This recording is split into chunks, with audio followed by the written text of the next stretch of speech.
Welcome back to Heartway at Home. We are so happy that you're here with us. Gabby is going to lead us in a centering prayer before Danny gives the teaching. And we also just want to remind you before everything gets underway that this coming Saturday, we have an outreach event. It's going to be with Hope South Florida from 9:30 in the morning to noon. We're going to be feeding the homeless, distributing gently used clothing. So you can sign up. The link is in our bio on Instagram. And also coming March 16th, we are going to bring back Circles of Trust. So if you were with us in the fall, you already know what it's about. If you're not, you can definitely reach out to us online or on Instagram. It's a beautiful, beautiful time to be together and just be open with one another. So we hope you enjoy this service, and we will see you next week. Good morning. I say it's funny, but it's not, because God, there's no coincidences in life. Like, God is truly every step of the way ordaining all of this. And this morning, as I was meditating with myself, I'm like, what am I going to share today? And the first thing that popped into my soul, my heart, was gratitude. And we haven't brought our gratitude cards back in a long time. And God spoke to Ralph, and he brought the gratitude cards back. And then, of course, we had our worship team. And I don't know if you really listened to what that song said, but it said, if the ocean roars, I'm gonna stand there. If the earth beneath me shakes, I'm still gonna stand. If the mountains fall, I'm okay, because you're the God over every storm. That's what I'm grateful for. That's what you should try to be grateful for, is understanding that it doesn't matter what storm you're going through. It doesn't matter what your storm in your mind you're going through. God is always over everything. He is the God over every storm. He is leading you, holding your hand through every part of your journey. You see, the mind makes us believe that we're alone. It makes us believe that we are struggling on our own. We are the only ones on this path. We are the only ones thinking these things, struggling, suffering. But no, you're never alone. God created not only one child, but all of his children to be together, to be one. We separate ourselves. And in this moment, I want you to really sit with yourself as we start our centering prayer and think about how you're not alone.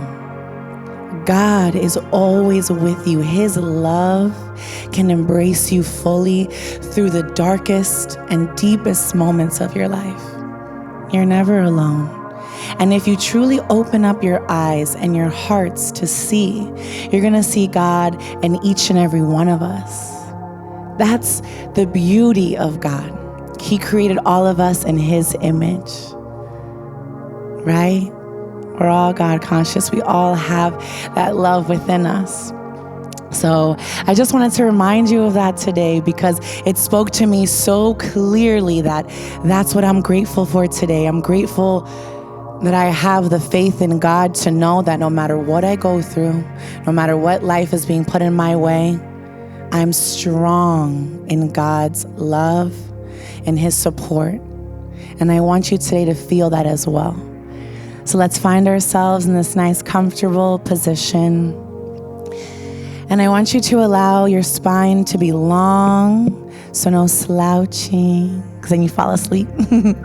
Allow the shoulders to come down, and let's receive today. So let's keep those palms facing up, and let's close the eyes and begin with some nice deep breaths. Slowly inhaling, nice big breath, and gently exhaling, release. Again, we slowly inhale, nice and big, filling yourself up. Then slowly exhale. Again, we slowly inhale, nice big belly, really filling yourself up. And gently exhale, release the air. Continue this breathing. Allow yourself to settle down here. Allow the shoulders to come down. Unclench the jaw. Allow the body to release any tension that it's holding. as we release any tension that's within the mind. Every inhale creates space within us. We open ourselves up. And as we exhale, we sink into God's embrace. We sink into God's love. We allow ourselves to feel that much lighter.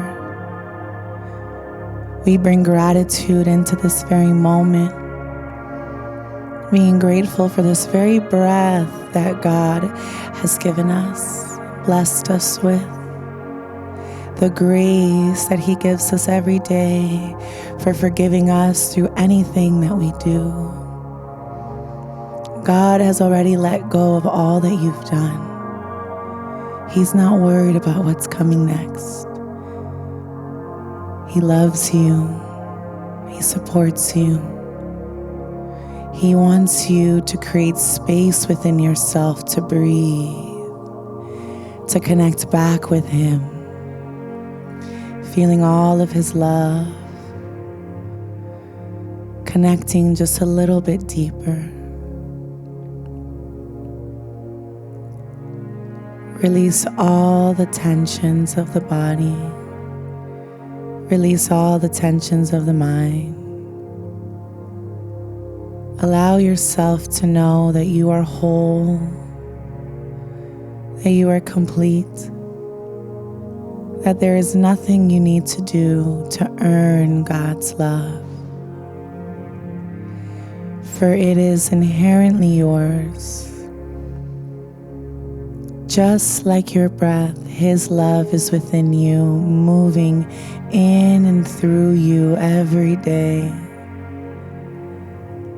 The more you remove yourself from the mind, from the illusions that the mind creates, telling you that you are alone, creating fear in the mind, the more you recognize that you can separate yourself from those thoughts and sink into His love, peace will become your true state of being.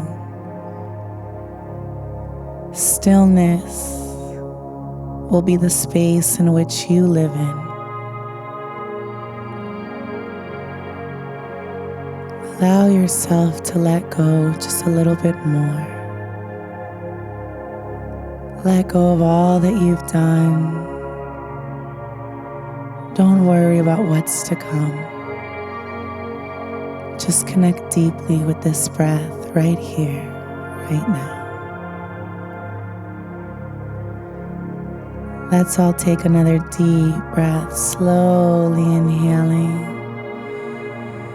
and slowly exhaling. Again, we gently inhale nice and big, really filling yourself up. And gently exhale. One more together. We inhale nice and big. We're going to hold the breath for 3, 2, vocal.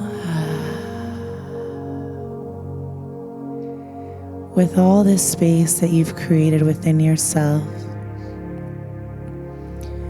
allow yourself to truly sink now deep into God's love. Allow yourself to feel safe. Know that you are worthy. Remember how loved you are.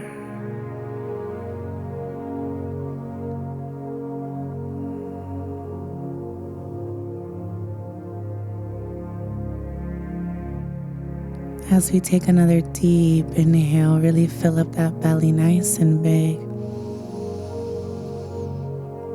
And as you exhale, slowly start to bring yourself back to yourself. When you're ready, you gently blink the eyes open. May peace and love always be with you. Amen, my friends.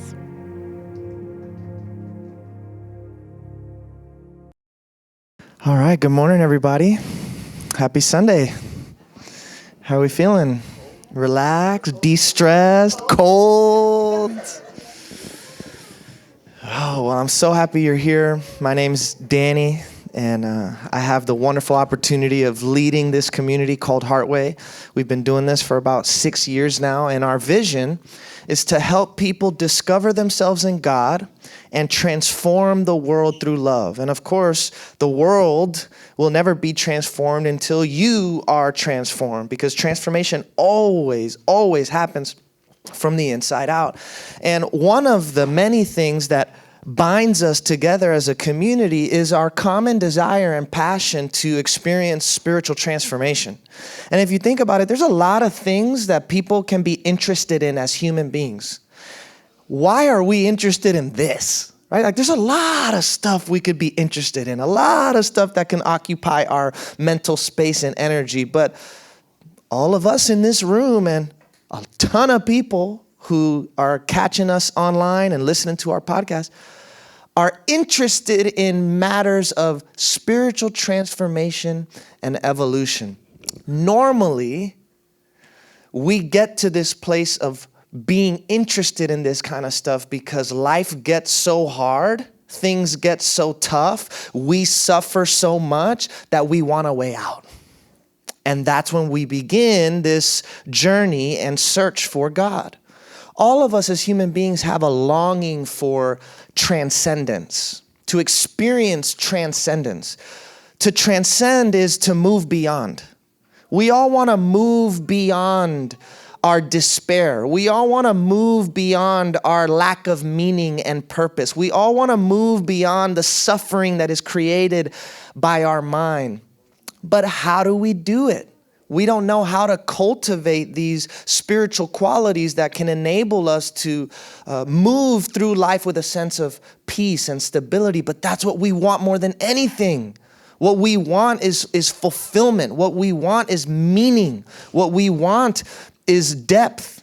We all have a desire to place our own individual story within a much larger context, a much larger story, so that we can live with a sense of meaning and purpose. Because when life gets hard and we're suffering and everything seems to be hitting the fan, we tend to question whether anything means anything. And when life gets meaningless, it gets really tough. But it's hard to think that there's a meaning to some of the big tragedies and heartaches that we tend to go through in life. I mean, I was talking to somebody the other day about how I've seen multiple times on the news people who have committed crimes, like taken other people's lives for no reason, right? So like, it's one thing if you have a personal vendetta against someone and you got to get revenge and so I'm going to kill you. There are human beings that, according to what they say and what we can see, have committed crimes with no reason, just because. And sometimes things happen in our life and we're like, what is the reason? If there's no reason, it doesn't click. It doesn't make sense. We long for this meaning. We're meaning-making creatures. A lot of philosophers have spoken about this longing for transcendence as a God-shaped hole within the human heart. There is a God-shaped hole within your heart. And of course, we always try and fill this hole with a lot of things that really end up just leaving us feeling empty. Underneath all of these desires that we indulge in our attempt to fill this God-shaped hole is ultimately the desire for God, the desire for peace, for satisfaction, for fulfillment. We all have within us the potential to embody divine qualities that can help us to experience life in a totally new way. All of us know deep down in our heart that who we are is love, but we're afraid of that. I was listening to a story recently about a monk who was meditating by a river. And one day a young man comes up to him and says, "Master, I want to be your disciple." And the teacher says, "Why?" And he says, "Because I want to find God." And he said, "Really?" He takes this man, grabs him, puts his head inside of the river. He leaves him there for like a minute. The dude is going crazy, can't breathe. Finally, he takes him out. And he says to this young man, when you were under that water, what did you want more than anything? And he said, air. And the teacher said, go home and don't come back to me until you want God as much as you want air. I like that story because it speaks to this all-absorbing desire that is required to even begin to take a step towards spiritual awakening and spiritual evolution. There's a reason why Jesus said, love God with all of your heart, all of your mind, all of your soul, all of your strength. This is going to take all of you. On Instagram yesterday, I was scrolling and I see a video of J-Lo.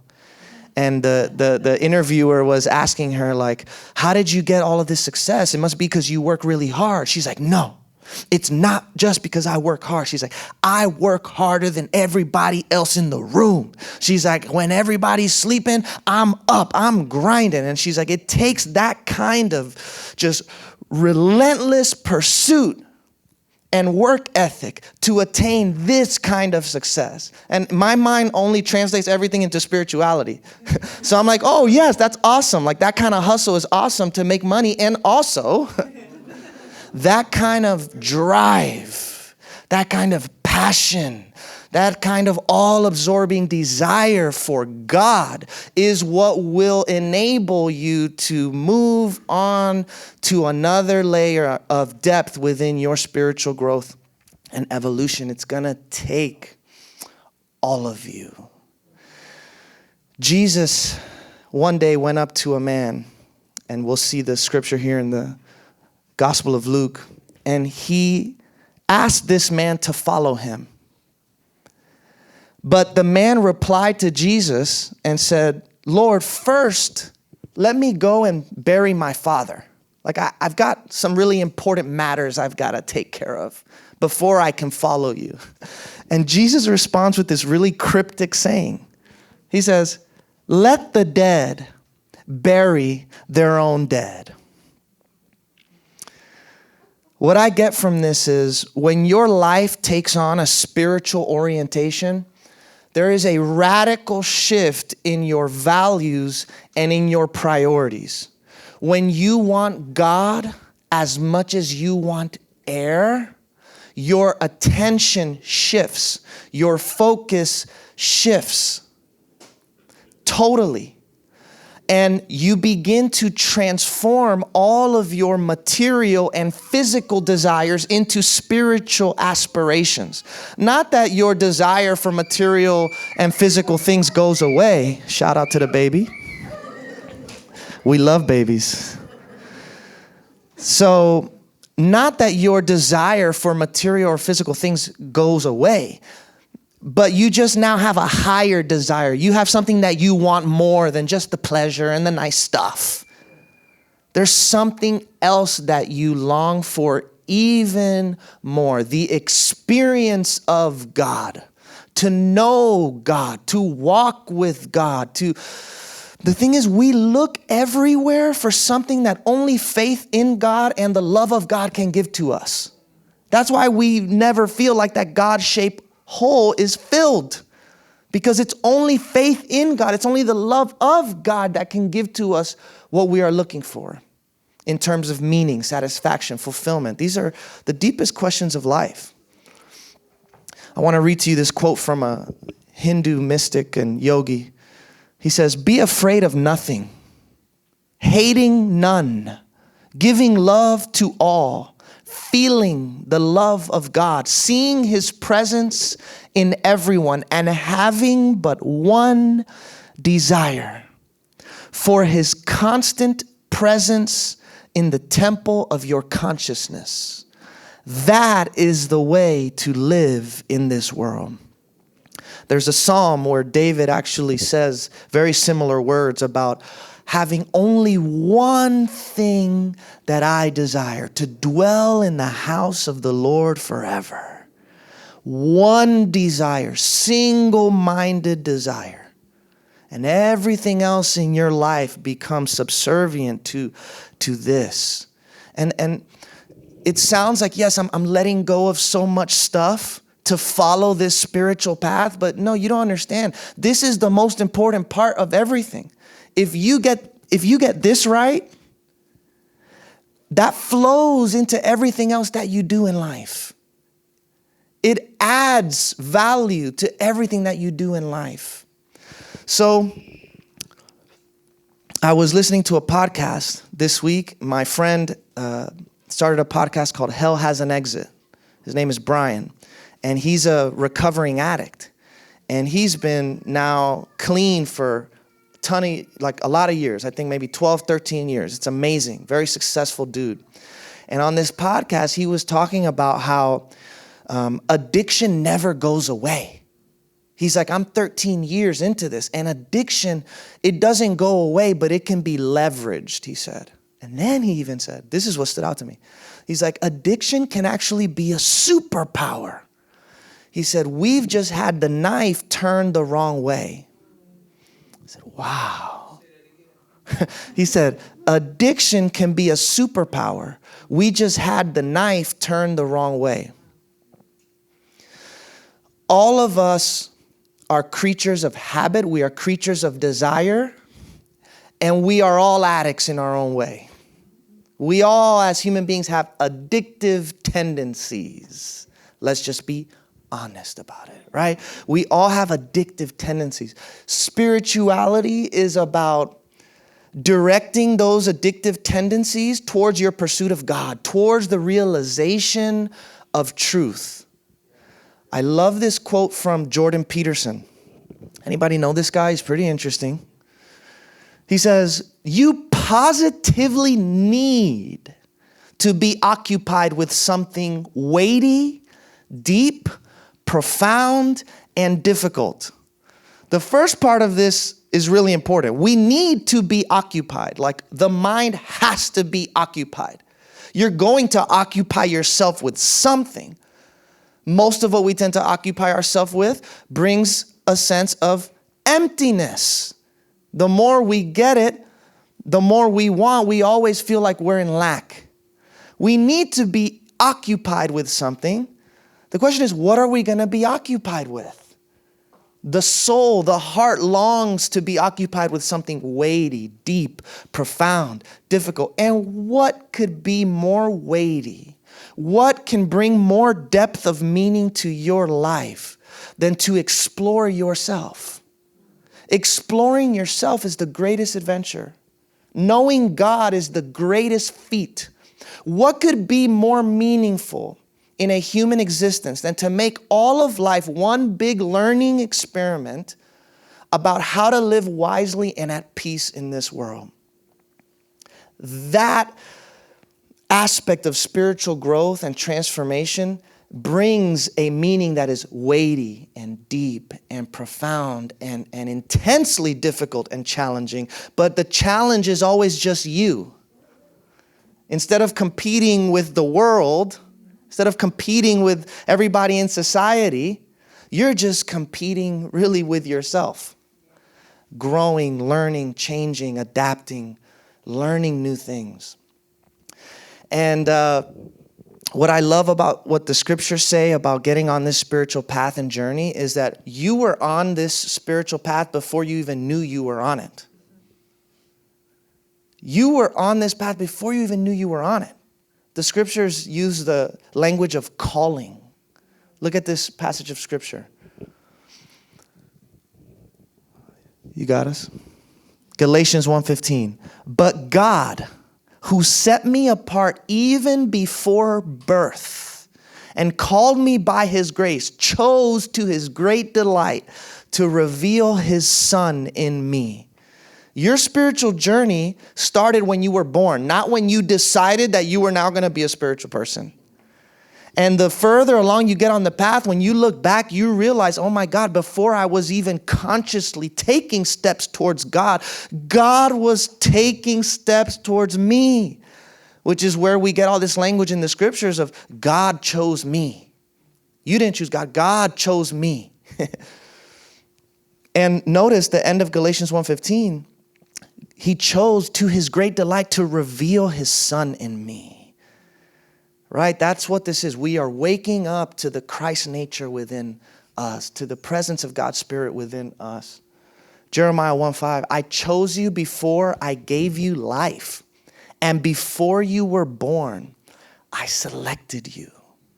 I chose you. It is your destiny to become love. And you will never be satisfied in life until you become what you are. You will never find satisfaction in life until you find your satisfaction in God who created you, your source, your everything, who you are. Now, once you begin to take steps towards God like this, when you embark on this spiritual journey consciously, there are different stages of development that occur. And it's not helpful to get too legalistic about what I'm about to share with you. This is just a framework. Having frameworks for spiritual growth and spiritual development can be very helpful to us because it allows us to identify where we are on the journey, what's coming next, and what it looks like to actually live this out. So I want to share with you 4 stages of spiritual development. And this was created by a spiritual teacher, a meditation teacher. His name is Dr. Michael Beckwith. He has a community in, I think it's Beverly Hills, called Agape Spiritual Center. I'm very interested in the dude. He's been doing what I'm doing for a long time. And I can't imagine, like now now a community like this being around, it's rare, but it's a little more normalized. I can't imagine him having the kind of conversations that we have here at Heartway in the 80s, but he was doing it. And so I respect him a lot. And his community is centered on the teachings of Jesus, but they're also open to different paths and wisdom that is universal and found in many different places, which is why I admire him. Anyways, 4 stages of spiritual development. I think is going to be helpful for you. The first stage is the victim stage. In this stage, life happens to me. So when you're in this stage of spiritual development, you live believing that people and circumstances outside of you determine your peace and your happiness. You're constantly tossed around by the events and circumstances of your life. If things are good in your life, then you're happy. If things are bad in your life, then you're sad or you're angry or you're anxious or you're depressed. It's like we're a little puppy and life controls us. And our circumstances determine how we feel within ourselves. And of course, this feels very lonely. We feel like no one understands. We feel disenfranchised, disillusioned, separated, isolated, alone. We feel a sense of powerlessness and like life is out of control. The paradox is, at this stage, once you come to admit your powerlessness, once you come to admit that you don't have control, you begin to move into this second stage of spiritual development, the manifester stage. In this stage, life happens by me. Life is created by me. So you shift from life happens to me to I happen to life. The mindset here is I am a manifester. I co-create my life with God. This is where a lot of us may find ourselves. This is a stage where we are actively rewiring our mind, restructuring our life orientation. We're working on changing our habits. We're doing our inner work. We're being ruthlessly honest with ourselves. This involves a whole lot of self-evaluation and self-inquiry. You're digging deep into the roots of your traumas. You're digging deep into the roots of your family history. You're seeking to understand yourself. In this stage, you're also upgrading your beliefs, because in the previous stage, you were a victim to life. But now you are co-creating your life with God, and the way you see things changes. So you upgrade your beliefs. You look within yourself and you open yourself to healing, which of course begins with authenticity, transparency, honesty, vulnerability. In the manifester stage, you're taking ownership and responsibility over your life. So now it's not somebody else's fault that I'm not at peace. It's not life's fault that I'm not fulfilled within myself. You are taking responsibility for your life and for your thoughts and for your emotions. Was that the last one? Oh, okay, thanks. You're also in this stage gathering information, studying, learning new things that maybe you've never been exposed to before. This is interesting here. The manifestor stage is also an expression of masculine energy. So this is very active work. You are making things happen. You are bringing order to the chaos of your life. You're not powerless anymore. You're bringing order to chaos. You're developing a healthy ego, right? You have to develop a healthy ego before you can transcend the ego. You learn self-confidence. You learn self-worth. You learn how to develop and utilize your gifts. You follow your calling. You develop a sense of passion. And you begin to create a persona that is spiritually oriented. Okay, this is the manifestor stage. The next stage is the conduit stage. In this stage, life happens through me. God is living in and through me. The mindset is, I am a vessel. I am an instrument. I'm allowing myself to be guided. And if you've done your work properly in the previous stage, now you just have this fundamental understanding that life is always happening for you.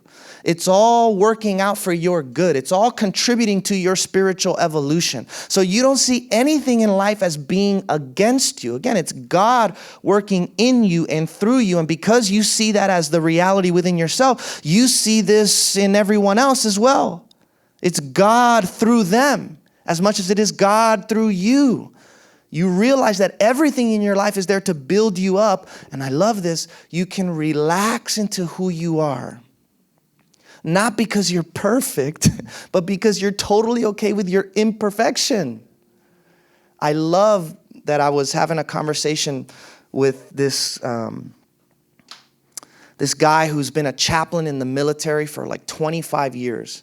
And right now I'm going through a training with him that is needed for the work that I do as a chaplain in hospice. And we took some time, and we take some time before every meeting to just talk about how we feel.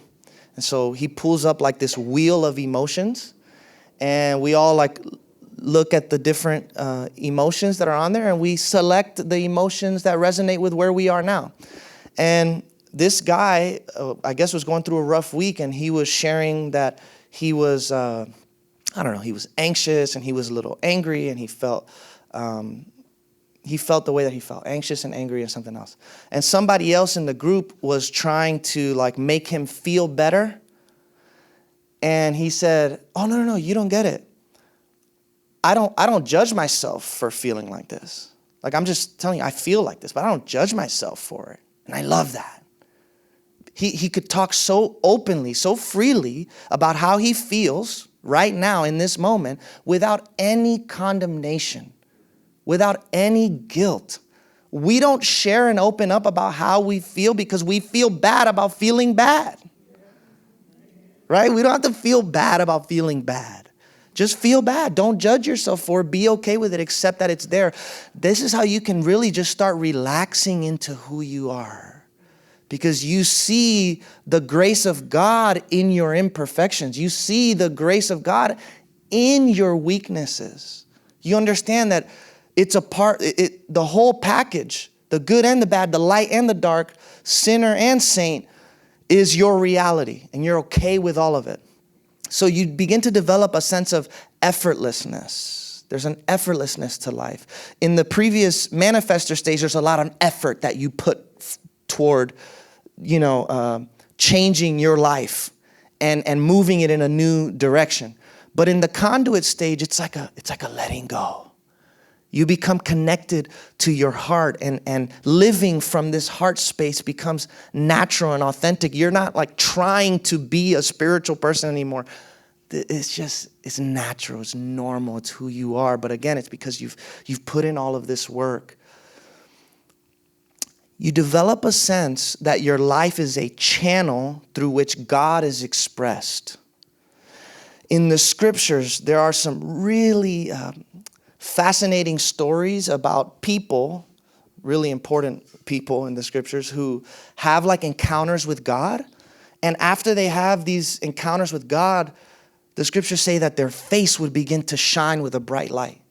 So for example, Moses in the Hebrew scriptures, he goes up Mount Sinai and he receives these commandments from God.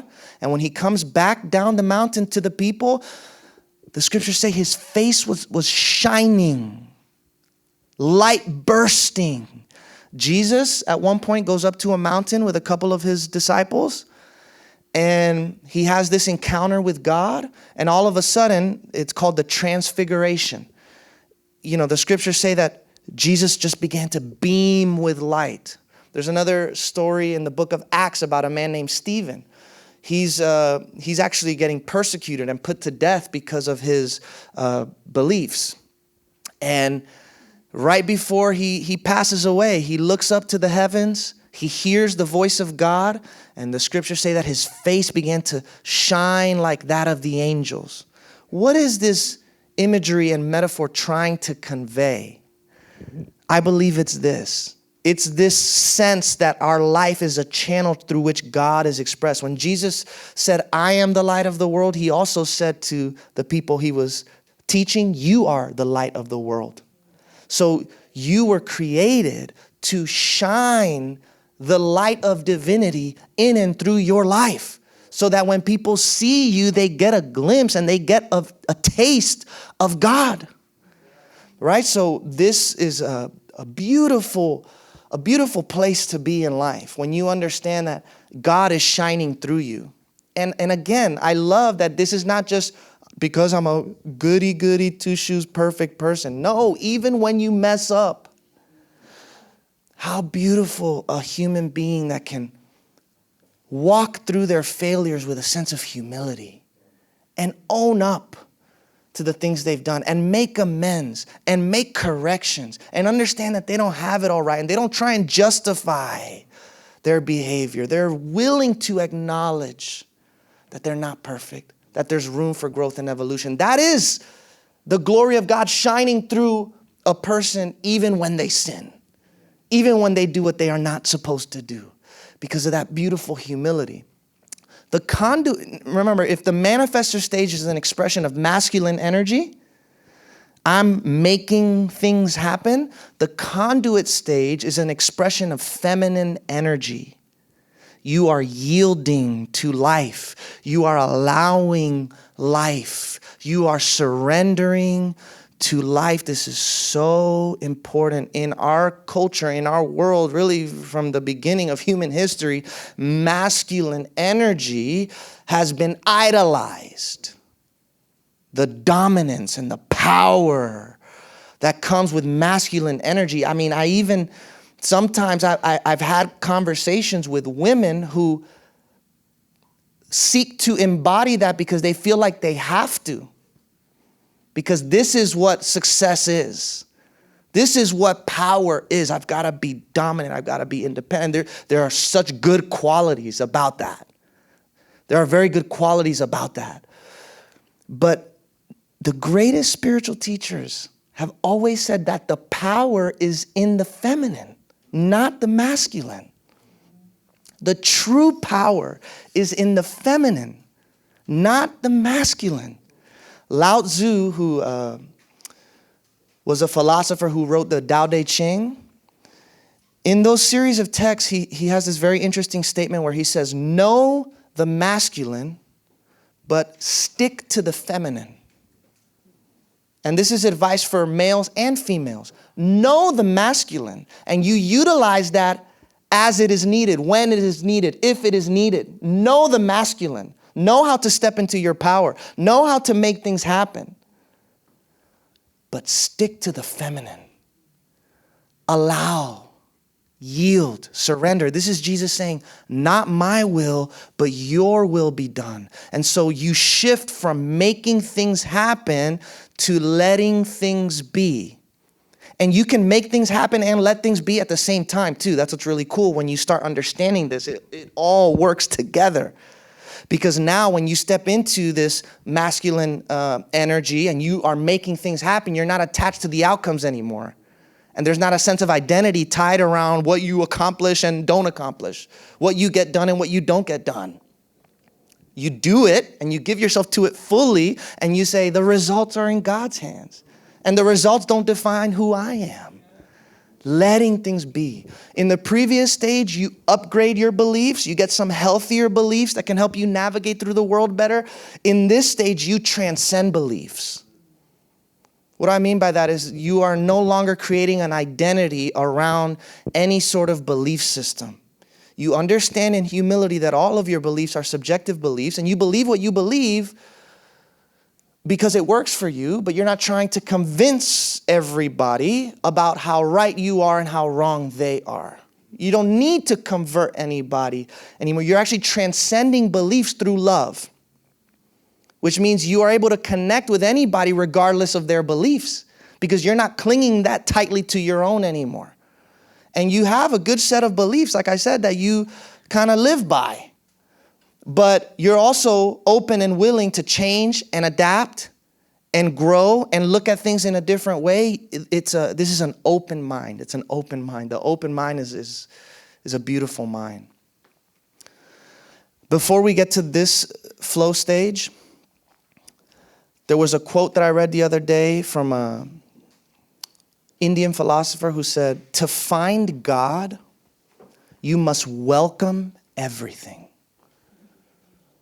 That, for me, encapsulates the conduit stage of spiritual development so beautifully. To find God, you must welcome everything. You welcome everything. I'm going to read to you one of my favorite prayers from a Catholic monk named Thomas Keating. Thomas Keating is the one who coined the term centering prayer. So we kind of borrowed that from him. And this is his welcome prayer. Welcome, welcome. Actually, you know what? As we do this, I invite you, if you feel comfortable, to close your eyes and listen to these words from your heart. Welcome, welcome, welcome. I welcome everything that comes to me today because I know it's for my healing. I welcome all thoughts, feelings, emotions, persons, situations, and conditions. I let go of my desire for power and control. I let go of my desire for affection, esteem, approval, and pleasure. I let go of my desire for survival and security. I let go of my desire to change any situation, condition, person, or myself. I open to the love and presence of God and God's action within. Amen. Isn't that a beautiful prayer? To welcome everything. I'm a conduit. I am a channel, a vessel. I am an instrument. My life is not mine. I don't know if you ever remember that song. I used to sing it in old churches. My life is not my own. To you I belong. I give myself to you. I love that. You just sing that over. My life is not my own. I love that. Let's go. I'm a little raspy. And then you got the flow stage. So in the victim stage, the mindset is, I am a victim, right? To me, I am a victim. The by me stage, the mindset is, I am a manifester. I am a co-creator. The through me stage is, I am a vessel. I am a conduit. The as me stage or the flow stage, the mindset there is simply, I am. Big difference. I am a victim. I am a conduit. I am a manifester. I am. You go beyond all of it. Your sense of separation from God and others dissolves. You become connected to your state of beingness. You're so rooted in self-acceptance that you're no longer flowing with life. You are the flow of life.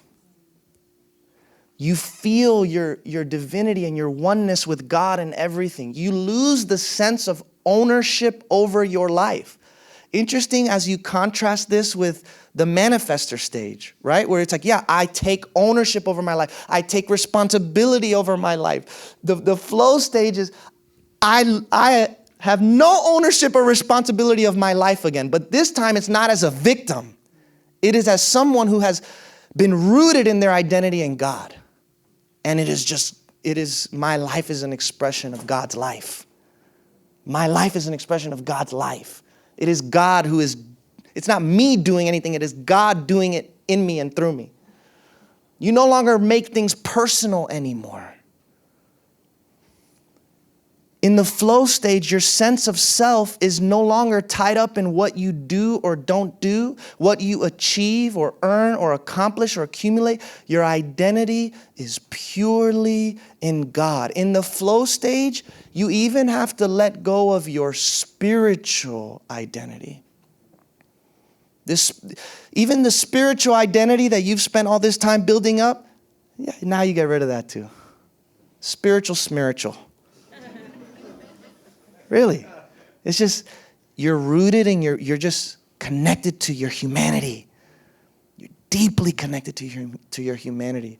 You show deep empathy for other people because you don't see any separation anymore. I am in you, you are in me. This is what Jesus was saying. I and the Father are one. This is what Paul was saying in the New Testament when he said, it's no longer I who live, but Christ who lives in me. To move from one stage to the next requires letting go of something. Every movement from one stage to the next in spiritual development requires a letting go. To move from stage 1 to stage 2 requires letting go of blame. Because blame makes someone or something else the issue. Someone and something else is responsible for my peace of mind. I can't be happy unless life meets these conditions, unless life lives up to my expectations. And because we don't want to take ownership and responsibility over our thoughts and our emotions and the world that we have been projecting and creating through our perception, because it's hard to be wrong, it's hard to acknowledge your faults, it's hard to acknowledge that oftentimes the messes that we experience in life, we have created ourselves. Whew, it's tough. We don't want to do that.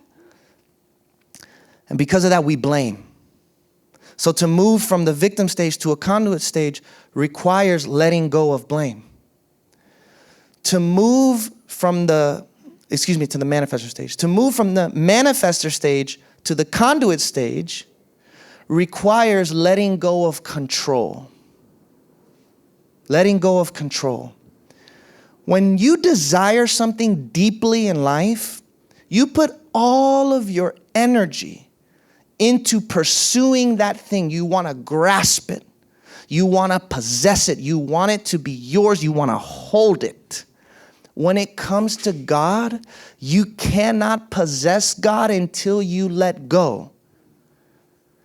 Even your own ideas and conceptions of God need to be let go. There's this story about a man who stumbled into a well and he fell 100 feet.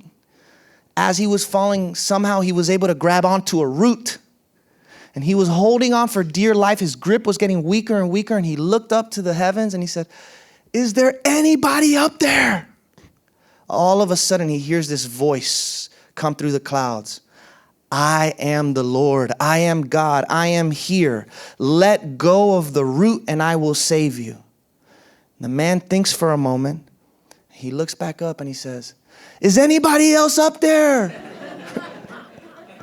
Is anybody else up there?"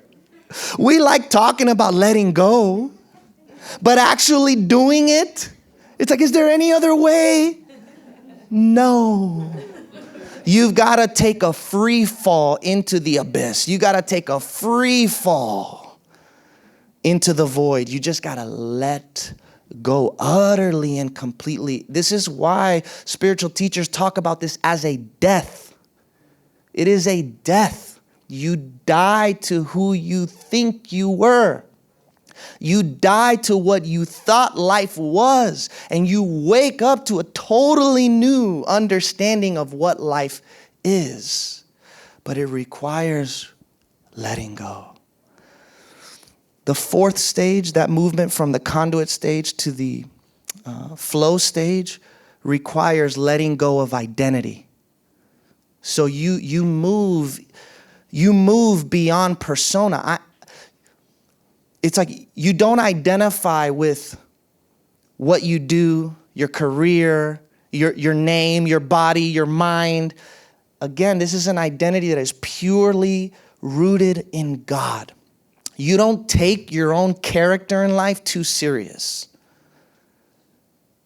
All right, we know people who kind of take themselves too serious. And when you poke a little bit, it comes out. And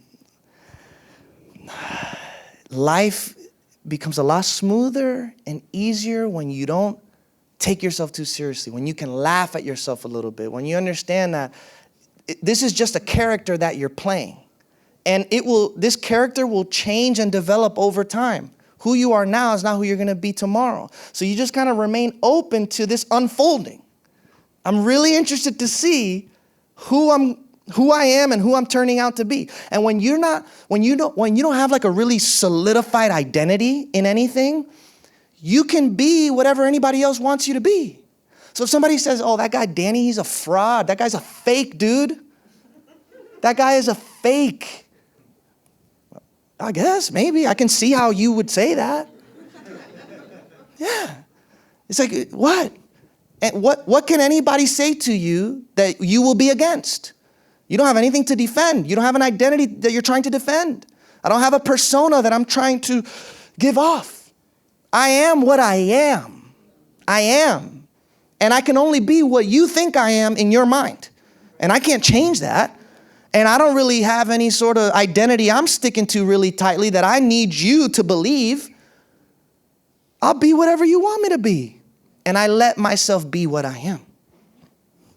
No guilt, no condemnation, no shame anymore. I want you to listen to this video from Jim Carrey.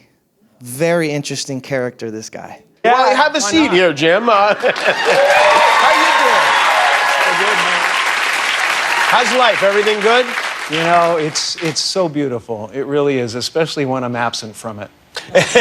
Do you feel like you're separated from the rest of the world and what's going on? No, not separated at all. In fact, it's the exact opposite. You know, don't get me wrong, you know, Jim Carrey is a great character, and I was lucky to get the part.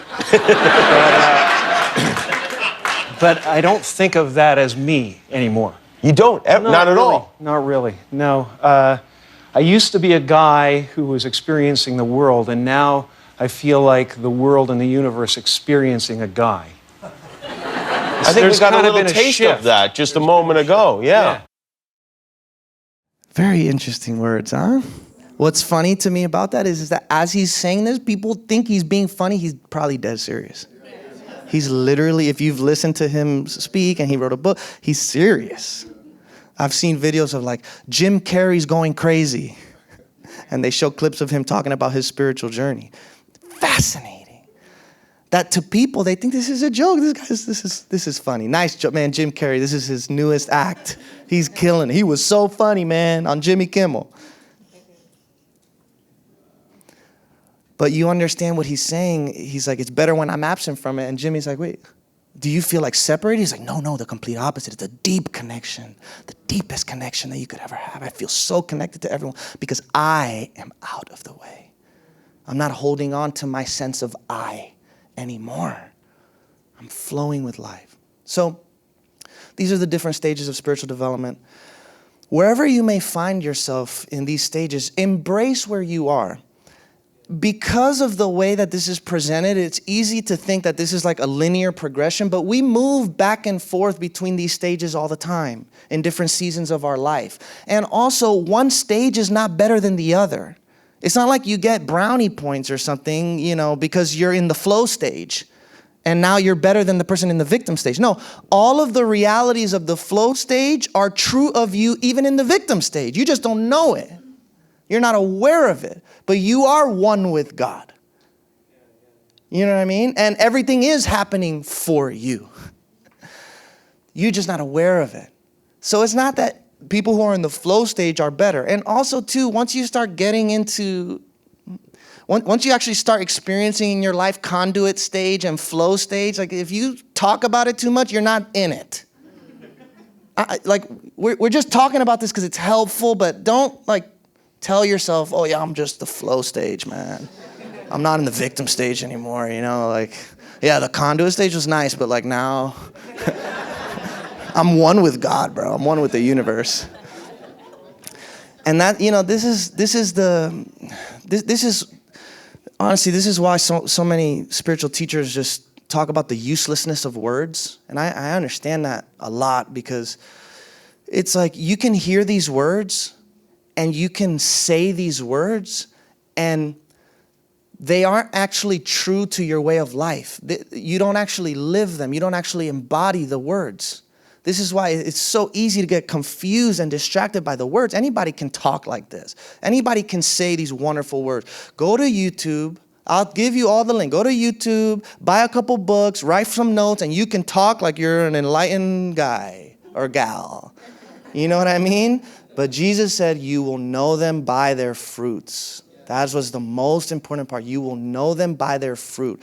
And so as you move through these different stages, listen, you may want to be in another stage, but you're not ready to let go of what you need to let go of to get there. And that's okay. Instead of wanting to be at another stage, learn how to embrace the stage you're in. Gain the insights you need from this stage you're in, and just keep in mind that eventually you will have to let go of blame or control, and eventually the ultimate death of identity, to enter into the next step of your spiritual evolution. But that will happen when it is time for that to happen. You don't force that. You can't. It's impossible. You just move through these stages, and it hasn't really very little to do with what you want or don't want. But it's like ripe fruit falling from a tree. When it's the right time, it happens. That's how it'll be for you. He who began a good work in you will bring it to completion in the day of Christ Jesus, like the scriptures say. So you trust this entire process into God's hands. Embrace who you are, love who you are, and have fun. Have fun. This makes life fun. When everything becomes about your own connectedness to God, you don't understand, there's always deeper and deeper levels. Talk about deep, weighty, difficult, profound meaning. And what is it, the word that Jordan Peterson used? Occupation. Think about something deep and weighty and meaningful to be occupied with. There's always deeper levels. There's always more revelations, more insights, more to wake up to. Let me pray for you. God, thank you so much that you have called us and chosen us to be on this path. Help us, wherever we may be in our journey of spiritual evolution, to embrace where we are. Grant to us an all-absorbing desire for you, that we may learn how to welcome everything, how to flow with life, how to let things be, and when necessary, how to co-create with you the life that you have destined for us. We're so grateful for your presence, for your love, for your goodness. We celebrate that we're on this journey. It is a work of your grace. In Christ's name we pray. Amen. All right, everybody. Happy Sunday. Love you. Don't forget to sign up for the outreach event next Saturday. Hope to see you. Bye.